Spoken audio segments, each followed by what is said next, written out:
Bonjour à tous, heureux de vous retrouver. Aujourd'hui débutent les précommandes de l'iPhone 12 et de l'iPhone 12 Pro. Et pour ceux qui hésiteraient encore à choisir, puisqu'il y a quand même 250 € de différence et que esthétiquement les deux se ressemblent un petit peu, je vous fais un petit récapitulatif des deux modèles. Premier critère de choix, ça peut être la couleur. On a des couleurs plutôt basiques pour l'iPhone 12, donc du blanc, du noir, du rouge, du vert et du bleu. Et côté iPhone 12 Pro, on a des couleurs un petit peu plus travaillées. Donc on va avoir ici du bleu pacifique, on a du graphite, de l'or et de l'argent.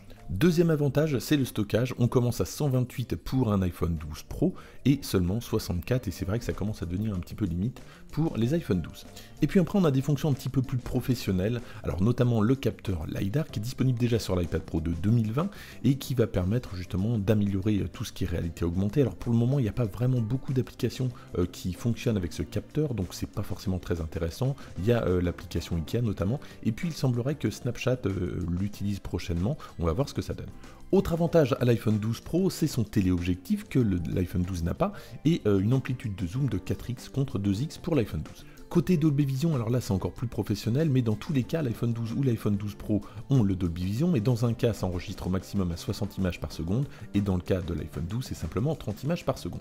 Alors petit point concernant le Dolby Vision, donc celui-ci est en 12 bits contre 10 bits pour le HDR classique, et puis donc pour rappel, le HDR ça permet d'avoir une meilleure dynamique d'image, un meilleur contraste entre l'image, entre les sombres et les clairs, et là l'avantage du Dolby Vision par rapport au HDR classique, c'est que le HDR classique dans un plan va en fait faire une sorte de moyenne de ses contrastes, alors que le Dolby Vision, lui, va calculer en permanence, donc vous pouvez très bien voir des scènes très sombres, et puis tout d'un coup quelque chose de très clair, et là, il n'y aura pas une moyenne, donc ça va donner un meilleur résultat.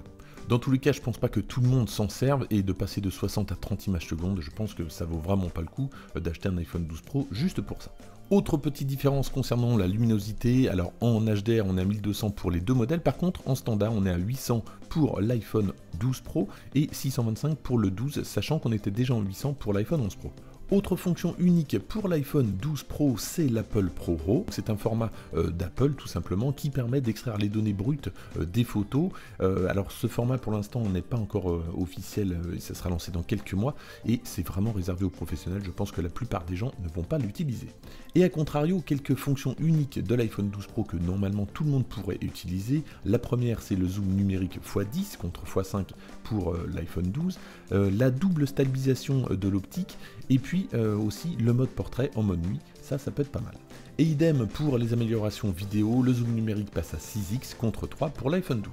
Et puis pour terminer, donc concernant le design, on a de l'acier inoxydable autour de l'iPhone, des contours, contre de l'alu pour l'iPhone 12. En conclusion, les 250 € entre l'iPhone 12 et l'iPhone 12 Pro me paraissent pas forcément justifiés, mais c'était un petit peu le cas déjà, contrairement à ce que j'entends un petit peu ici et là, c'était déjà le cas pour l'iPhone 11 et l'iPhone 11 Pro, ils étaient quand même relativement similaires. Voilà donc pour cette vidéo, merci de l'avoir suivi, n'hésitez pas à me dire dans les commentaires si vous estimez la différence tarifaire justifiée entre les deux produits. En attendant, n'hésitez pas à liker cette vidéo, à la partager, à vous abonner si ce n'est pas déjà fait, et moi je vous dis à très bientôt.